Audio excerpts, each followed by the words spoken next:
ఇక్కడ మీరు రామగిరి ఎస్పీ వి రత్న గారు ఏమంటారు మీరు వినాలి. ఆవిడ అంటారు, మీరు డ్రోన్ షాట్స్ అన్ని మీకు చాలా క్లియర్ గా కనబడుతుంది, మేము ఒక 250 మంది పోలీసులను అక్కడ డిప్లాయ్ చేసాం, ఓవరాల్ గా ఇన్సిడెంట్ కోసం 1000కి పైగా పోలీసులను డిప్లాయ్ చేసాం, బందోబస్తు అంతా అడిగినట్టే ఇచ్చాం, చంద్రబాబు గారిని చూసుకొని పోలీసులు వాళ్ళ డ్యూటీకి రెస్పెక్ట్ ఇవ్వట్లేదు. ఎవరైతే పోలీసులు చంద్రబాబు నాయుడు గారి మెప్పు కోసం ఎవరైతే వాళ్ళ టోపీ మీద ఉన్న సింహ కావాలనే నన్ను ఇలా చేస్తున్నారు, బయటకు ఎక్కువ రాకూడదని చెప్పి ఆయన ఎల్లకాలం ఉండరు, నేను గాని వస్తే ఎవరైతే పోలీసులు ఇట్లా చేశారో వాళ్ళందరివి బట్టలు ఊడదీస్తాం.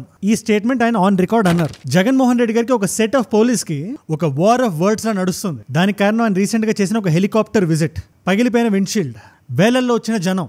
ఎంటైర్ ఇష్యూ గురించి నేను మాట్లాడే ముందు మీకు పాయింట్ చెప్దాం అనుకుంటున్నాను. రీసెంట్ గా కళ్యాణ్ గారి చిన్న అబ్బాయి పేరు మార్క్ శంకర్, ఒక 5-6 సంవత్సరాలు ఉంటాయి బాబుకి. సింగపూర్ లో చిన్న సమ్మర్ స్కూలింగ్కి వెళ్తే అక్కడ ఒక బిల్డింగ్ లో ఫైర్ యాక్సిడెంట్ జరిగి చిన్న మైనర్ బర్న్స్ అవి అయ్యి డాక్టర్స్ అది ట్రీట్ చేస్తున్నారు. ఆ హజార్డస్ పొగ ఏదైతే ఉంటుందో ఊపిరితిత్తులోకి వెళ్ళిపోయి ఉంటుంది. సో ఫ్యూచర్ లో ఎటువంటి ప్రాబ్లం లేకుండా చికిత్స జరుగుతుంటే ఆయన సింగపూర్ వెళ్ళారు. ఆయనతో పాటు చిరంజీవి గారు కూడా వెళ్ళినట్టున్నారు. కాకపోతే ఇక్కడ నాకు బాగా హార్ట్ వార్మింగ్ అనిపించిన విషయం ఏంటంటే, despite their political differences, Modi గారు అది ఫోన్ చేసి మాట్లాడారు, అదొక విషయం, వాళ్ళు ఒక పొలిటికల్ ఎలైలో ఉన్నారు. బట్ జగన్మోహన్ రెడ్డి గారు ఈ విషయాన్ని తెలుసుకొని ట్వీట్ చేసి ఆయన వెల్ విషెస్ ని తెలియజేయడం చాలా మంచి విషయం డెమోక్రసీలో. ఇద్దరికి భిన్న అభిప్రాయాలు ఉండొచ్చు, బట్ మనకు ఒక అవుట్ సైడ్ వ్యక్తిలా ఇష్యూని చూస్తున్నప్పుడు మనం ఏదైనా వ్యక్తిని పాలసీ పరంగా క్వశ్చన్ చేయాలి కానీ వ్యక్తిగతంగా టార్గెట్ చేయకూడదు. పాలసీల మీదే మాట్లాడాలి. అండ్ నా వరకు వస్తే వాళ్ళిద్దరు లీడర్సే. పాలసీల పరంగా ఇద్దరు తప్పులు చేసి ఉండొచ్చు, ఇద్దరు ఒప్పులు చేసి ఉండొచ్చు, ఒకరికి ఓట్ పర్సెంటేజ్ ఎక్కువ ఉండొచ్చు, ఒకరికి సీట్ షేర్ ఎక్కువ ఉండొచ్చు. బట్ ఒక విషయాన్ని న్యూట్రల్ గా చూడడం అనేది చాలా ఇంపార్టెంట్. అందుకే ఈ పర్టికులర్ ఎగ్జాంపుల్ చెప్పాను నేను. ఈ విషయాన్ని కూడా అలాగే చేద్దాం మనం. మనకి 2 డిఫరెంట్ డయామెట్రికలీ ఆపోజిట్ పర్స్పెక్టివ్స్ ఉన్నాయి. కూటమి government, police department, home minister Anitha గారు,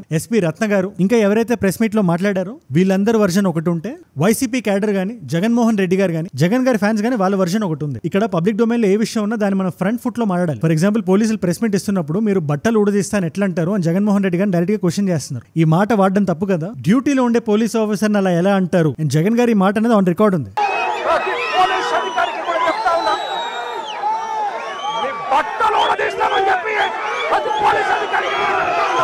బట్ ఆయన ఏ పరిస్థితిలో అన్నారు? దానికన్నా ముందు ఆయన అన్న మాట ఏంటి? ఇదంతా తెలుసుకోవాలంటే మీరు ఫుల్ స్టోరీ తెలుసుకోవాలి. అట్ ద సేమ్ టైం మా క్యాడర్ లో ఒక వైసీపీ ఫాలోవర్ ని హత్య చేస్తే, అది కూడా ఈ లోకల్ బాడీ ఎలక్షన్స్ జరుగుతున్న టైంలో పరామర్శించడానికి వస్తే మీరు సరిగ్గా పోలీసులను ఎందుకు డిప్లాయ్ చేయలేదు? జనాలు హెలికాప్టర్ దాకా ఎలా రాగలిగారు? ఏమి ఇచ్చారండి మీరు కస్టడీ? నాకు ఏమి ఇచ్చారండి మీరు ప్రొటెక్షన్? అక్కడ నాకు అర్థం కాలేదు. ఒకసారి చూడండి విజువల్స్. హెలికాప్టర్ మధ్య జనం మధ్యలో ఉంది, ఒక కారు ఉన్నట్టుగా హెలికాప్టర్ మధ్యలో ఉంది. అంటే ఫోర్స్ తక్కువైనట్టే కదా అక్కడ. ఇక్కడ ల్యాబ్స్ ఎక్కడ జరుగుతుందని చెప్పి వైసీపీ క్యాడర్ వాళ్ళు అంటున్నారు. ఈ 2 సైడ్స్ మీ ముందు పెట్టే ప్రయత్నం నేను చేస్తాను. అండ్ యాజ్ యూజువల్ గా నా సైడ్ నుంచి ఇలాంటి వీడియో మీకు రోజు ఒకటి వస్తుంది. అండ్ యాజ్ యూజువల్ గా ఇలాంటి ఇష్యూస్ లో నేను ఏ సైడ్ తీసుకోను, ఎందుకంటే నిజం అనేది ఎక్కడో మధ్యలో ఉంటుంది. మీరు చాలా దగ్గర చూసే ఉంటారు, ముక్కలుగా చూసే ఉంటారు, కానీ మొత్తం అన్నింటిలో ఒక దగ్గర తెచ్చి కన్సైజ్ గా చేసి మీ ముందు పెడతాం. అండ్ ఇలాంటి వీడియోస్ లోకల్ గా మన తెలుగు రాష్ట్రాల్లో జరుగుతున్న ఇష్యూస్ నుంచి అంతర్జాతీయంగా జరిగే ఇష్యూస్ వరకు దాన్ని కన్సైజ్ గా చేసి ఒక 10-15 నిమిషాల్లో మీ ముందు పెట్టడం నా బాధ్యత. అండ్ మీలో చాలా మంది చూస్తున్నారు, ఒక నాలెడ్జ్ పిల్ల కన్స్యూమ్ చేస్తున్నారు కూడా. బట్ ఈ వీడియో చాలా మంది కొత్త వాళ్ళకు కూడా రీచ్ అవుతాయి కాబట్టి చెప్తున్నాను. నేను ఇలా వీడియో పెట్టగానే మీ దాకా రోజు వచ్చేయాలంటే కింద కనబడే సబ్స్క్రైబ్ బటన్ నొక్కి పెట్టుకోండి. సబ్స్క్రైబ్ చేశారుగా? డన్ స్వామి. డైరెక్ట్ గా బ్యాక్గ్రౌండ్ లోకి వెళ్ళిపోదాం. పోయిన నెల మార్చి 2025 శ్రీ సత్యసాయి డిస్ట్రిక్ట్ లో రామగిరి మండలంలో పాపిరెడ్డిపల్లి అని ఒక విలేజ్ ఉంది. అక్కడ ఒక వ్యక్తి హత్య జరిగింది. ఎగైనా హత్య ఎవరు చేశారు, దాని వెనక లేదని కాన్స్పిరసీ ఉందా, ఈ పార్టీ ఉందా, ఆ పార్టీ ఉందా, అది వీడియో పరివ్యూ కాదు. నేను అందులోకి వెళ్ళదలుచుకోవట్లేదు. ఒక వైసీపీ యాక్టివిస్ట్, అతని పేరు లింగమయ్య, కురుబ లింగమయ్య, అక్కడ పొలిటికల్ గా జరిగిన ఒక గొడవలో చనిపోయాడు. ఇప్పుడు ఈ గొడవకి బ్యాక్ డ్రాప్ ఏంటి? అక్కడ జరుగుతున్న ఎంపీపీ బై ఎలక్షన్. ఇదంతా రాప్తాడు అసెంబ్లీ కాన్స్టిట్యుయెన్సీలోకి వస్తుంది. ఇప్పుడు ఈ ఎలక్షన్ లో ఓట్లు గుద్దేది ఎవరు? Local council members. ఇప్పుడు ఇక్కడ ఈ లోకల్ కౌన్సిల్ మెంబర్స్ లో మెజారిటీ వైసీపీకి ఉంది. దీని గురించి మాట్లాడుతూ మాజీ ఎమ్మెల్యే ప్రకాష్ రెడ్డి గారు ఏమంటారు? ఇది ఆయన వర్షన్ మాత్రమే. ఈ కాన్స్టిట్యుయెన్సీ ఏదైతే ఉందో ఇది పరిటాల సునీత గారి స్ట్రాంగ్ హోల్డ్. ఇది ఈ కౌన్సిల్ మెంబర్స్ ఎవరైతే ఉన్నారో ఈ ఎంపీటీసీ మెంబర్స్ అంటారు, అంటే మండల్ పరిషత్ టెరిటోరియల్ కాన్స్టిట్యుయెన్సీ మెంబర్స్. వాళ్ళు మెజారిటీ వైసీపీ ఉన్నారు కాబట్టి ఖచ్చితంగా ఎలక్షన్ జరిగితే వైసీపీ వాళ్ళకి సీట్ వచ్చేస్తుంది, ప్రెసిడెంట్ సీట్ అని చెప్పి వాళ్ళు ఎలక్షన్ మీటింగ్ కే రాకుండా చేశారు, భయపెట్టి ఉంచారని చెప్పి ఈయన అంటున్నారు. ఎవరు? ఈ మాజీ ఎమ్మెల్యే. రాప్తాడ్ దగ్గర కావచ్చు, చెన్నై కొత్తపల్లిలో కావచ్చు, ధర్మారం టౌన్ లో కావచ్చు, కదిర్లో కావచ్చు, పెనుగొండలో కావచ్చు, ఎక్కడికెక్కడ వెహికల్స్ అక్కడికి ఆపుతా ఉన్నారు.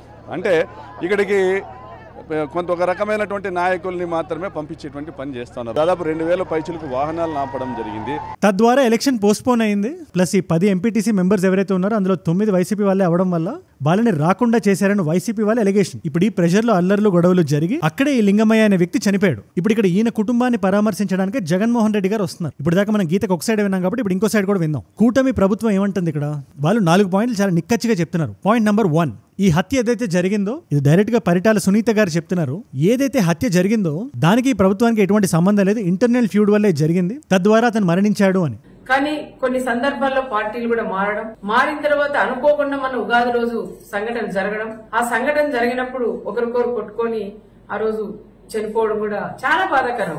పాయింట్ నెంబర్ 2, ఒకవేళ ఇది పొలిటికల్ కాదు, వైసీపీ వాళ్ళు ఏం చేయలేదని మీరు అన్నా కూడా ఒక ఫ్యామిలీ ఫ్యూడ్ యాంగిల్ కూడా ఉండుండొచ్చు. మీరు పోలీసులు ఇన్వెస్టిగేట్ చేసేదాకా ఎందుకు ఆగట్లేదు? పాయింట్ నెంబర్ 3, ఇది హోంమంత్రి అనిత గారు అంటున్నారు, ఎక్కడైనా ఏదైనా మరణం జరిగితే మీరు నిజ నిజాలు తెలుసుకోకుండా ఇన్వెస్టిగేషన్ పూర్తయ్యేదాకా ఆగకుండా ముందే మీరు రాజకీయం చేస్తే ఎలా మీరు? అండ్ ఇక్కడ ఒక విషయం చెప్దాం అనుకుంటున్నాను, నేను ఏ వ్యక్తి అయినా పర్సనల్ గా దూషించినా ఏదైనా దుర్భాషలాడినా అది వీడియోలో నేను పెట్టదలుచుకోవట్లేదు, ఆర్ నా నోట్ నుంచి నేను చెప్పదలుచుకోవట్లేదు. స్ట్రైట్ ఫ్యాక్ట్స్ అండ్ ఒపీనియన్స్ మీద మనం బేస్ అయ్యి వెళ్దాం. పాయింట్ నెంబర్ 4, పోలీసులు ఇన్వెస్టిగేషన్ చేస్తున్నారు. ఇన్ఫాక్ట్ ఆ రోజే వెళ్ళి ఎవరైతే విట్నెస్లు ఉన్నారో వాళ్ళ డీటెయిల్స్ అవి తీసుకున్నారు. ముఖ్యంగా ఆయన భార్యదే ఇన్వెస్టిగేషన్ ఆన్ గోయింగ్ ఉంది కాబట్టి మీరు అయ్యేదాకా ఆగండి అని చెప్పి గీతకి అవతల వైపు ఉండేవాళ్ళు అంటున్నారు.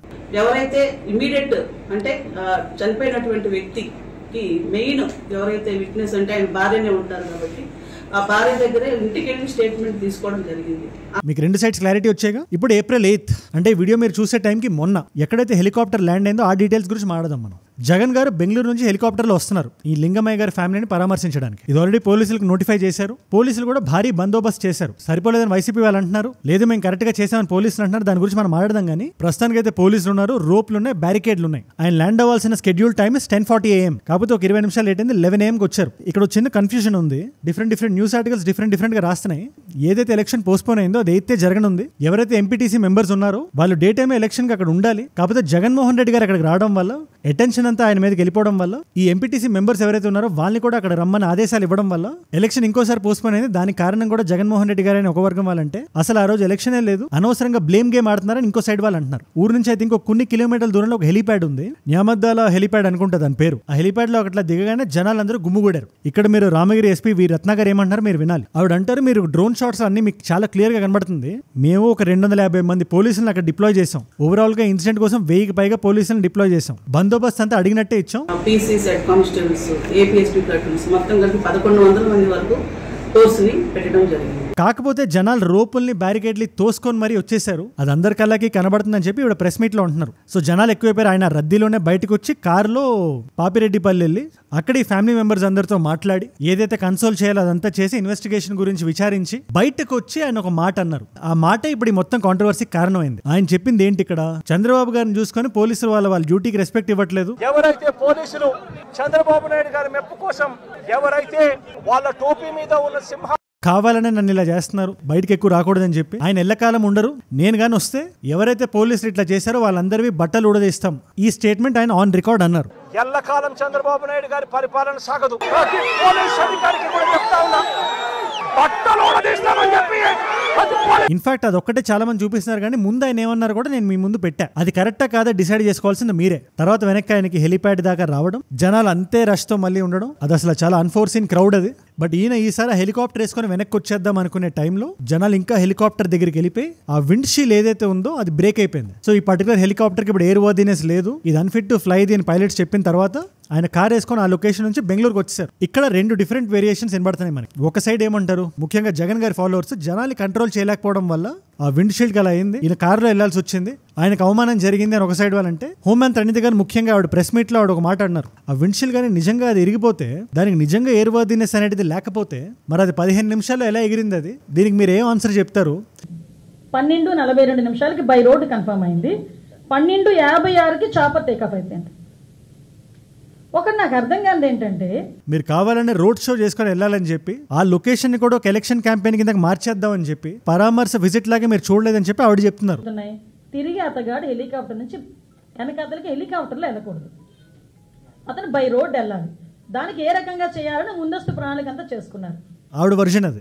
ఏదేమైనా ఆ మండల్ పరిషత్ ప్రెసిడెంట్ ఎవరైతే ఉన్నారో ప్రస్తుతానికి ఇప్పటిదాకా ఎన్నిక అవ్వలేదు, ఆ ఎన్నికలో ఎవరు గెలవలేదు, కావాలని ఇష్యూస్ మీలో మీరే క్రియేట్ చేసుకుంటారని చెప్పి ఇటు కూటమి వాళ్ళు అంటుంటే, బై ఎలక్షన్ సాఫీగా జరగనివ్వకుండా చేస్తున్నారని చెప్పి ఇటు వైసీపీ వాళ్ళు అంటున్నారు. ఇన్ఫాక్ట్ పరిటాల సునీత గారు క్వశ్చన్ అడిగారు, ఇలాంటి సెన్సిటివ్ టైంలో ఇలాంటి ఏరియాకి మీరు వచ్చి డైరెక్ట్ గా పోలీసుల ఇంటెన్షన్ ని మీరు క్వశ్చన్ చేసి మీరు ఒక సోషల్ అండర్రెస్ట్ ని క్రియేట్ చేస్తున్నారు, మీరు అది ఎంతవరకు కరెక్ట్ అని అడుగుతున్నారు ఆవిడ. నువ్వు గ్రామాల్లోకి వచ్చి చిచ్చులు పెట్టడం అది సరికాదని కూడా చెప్తున్నా.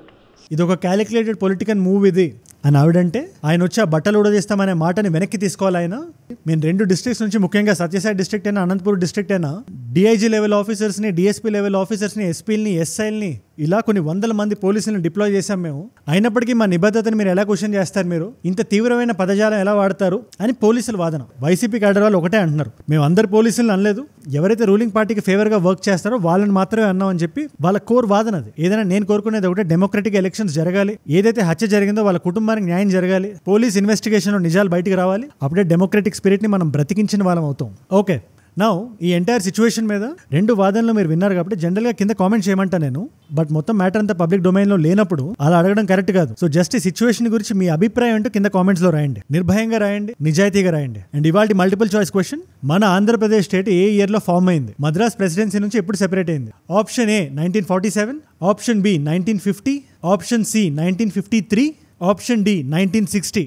కరెక్ట్ ఆన్సర్ని ఖచ్చితంగా కింద రాయండి. నా ఇన్స్టాగ్రామ్ హ్యాండిల్లో దీని ఆన్సర్ నేను పెట్టేస్తాను. అండ్ ఇన్స్టాగ్రామ్ అంటే గుర్తొచ్చింది, ఇలాంటి టాపిక్స్ నాకు ఏదైనా ఇచ్చి మాట్లాడమందామన్నా, సెన్సిటివ్ టాపిక్స్ అయినా చాలా రెస్పాన్సిబుల్గా మాట్లాడతాను నేను. నాకు ఇన్స్టాగ్రామ్లో వచ్చి చెప్పండి, డిఎం చేయండి, అండ్ ఇలాంటి వీడియోస్ని అక్కడ రీల్స్లో చూడొచ్చు. అండ్ నా లైఫ్లో నా చుట్టూ ఏం జరుగుతుందో కూడా చూడొచ్చు. Instagram is a great place. పేరు అజయ్ ఫ్రమ్ ఏజూడ్ అని ఉంటుంది. అజయ్ ఫ్రమ్ ఏజూడ్ 1+ మిలియన్ ఫాలోవర్స్ ఉంటారు. You should be easily be able to find me. రండి వచ్చేసి అక్కడ కనెక్ట్ అవుదాం. అండ్ ఈ పాయింట్ వరకు వచ్చారు కాబట్టి మీకోసం కాంప్లిమెంటరీ వీడియో పెడుతున్నాను నేను. లోకల్గా ఏం జరుగుతుందో మీరు ఇప్పుడు చూసారు కాబట్టి కొంచెం జియో పొలిటికల్గా వెళ్ళండి. It's my recommendation. Donald Trump గారు చైనా మీద 104% టారిఫ్ వేశారు. ప్రపంచం అంతా అదే మాట్లాడుకుంటుంది. ఇండియా ఈ టారిఫ్ వార్లో, ఈ ట్రేడ్ వార్లో ఎలా నెగోషియేట్ చేయాలి దాని గురించి డిస్కస్ చేస్తూ వీడియో చేసా. ఆ పర్టికులర్ వీడియో ఇక్కడ ఉంది, దాని ఐకార్డ్ ఇక్కడ ఉంది. ఐకార్డ్ మీకు లేకపోయినా కూడా దీనికి జస్ట్ ఒక వీడియో ముందు ఉంటుంది అంతే. సో ఈజీగా మీరు దాన్ని పట్టేయచ్చు. Go there. అండ్ ఇక్కడ దాకా మీరు నా వీడియోలో వచ్చారంటే నా వీడియోస్ మిమ్మల్ని ఆకట్టుకుంటున్నాయి అండ్ ఒక వాల్యూ పొందుతున్నారు. Thank you so much for that. మీరు ఇస్తున్న ఈ వాచ్ టైం ఏదైతే ఉందో, లేదు నేను మాట్లాడే ప్రతి సెకండ్ ఇంపార్టెంట్ గా ఉండాలి, ఇన్ఫర్మేషన్ డెన్స్ గా ఉండాలి, అన్ని పర్స్పెక్టివ్స్ తో ఉండాలి, న్యూట్రల్ గా ఉండాలి అనే దిశగా నన్ను ముందుకు వెళ్ళనిస్తుంది. దానికి మీరే కారణం, మీరే నా ప్రేరణ. You are my inspiration. So daily ఒక నాలెడ్జ్ పిల్ల కన్జ్యూమ్ చేస్తున్నారు, క్రేజీ. కొత్త వాళ్ళు వచ్చి ఈ పాయింట్ దాకా మీరు వచ్చుంటే మాత్రం కింద కనబడే సబ్స్క్రైబ్ బటన్ నొక్కి పెట్టుకోండి. నేను ఇలా వీడియో పెట్టగానే ఖచ్చితంగా మీ దాకా వచ్చేస్తుంది. ఒక 10-15 మినిట్స్ నాకు కేటాయించండి. ప్రపంచంలో ఏం జరుగుతుందో నా న్యూస్ మీ ముందు పెట్టేస్తాను నేను. సబ్స్క్రైబ్ చేశారుగా? డన్ స్వామి. నేను మిమ్మల్ని మళ్ళీ రేపు కలుస్తా. మనందరం కలిసి పెరగాలి, కలిసి ఎదగాలి. Let us all grow together. Let us all rise together. Rise above ignorance. Rise above arrogance. Rise above hate. ఏ జూడ్ అంటే మనం. జై హింద్, జై భారత్, జై ఆంజనేయ, ఓం నమః శివాయ.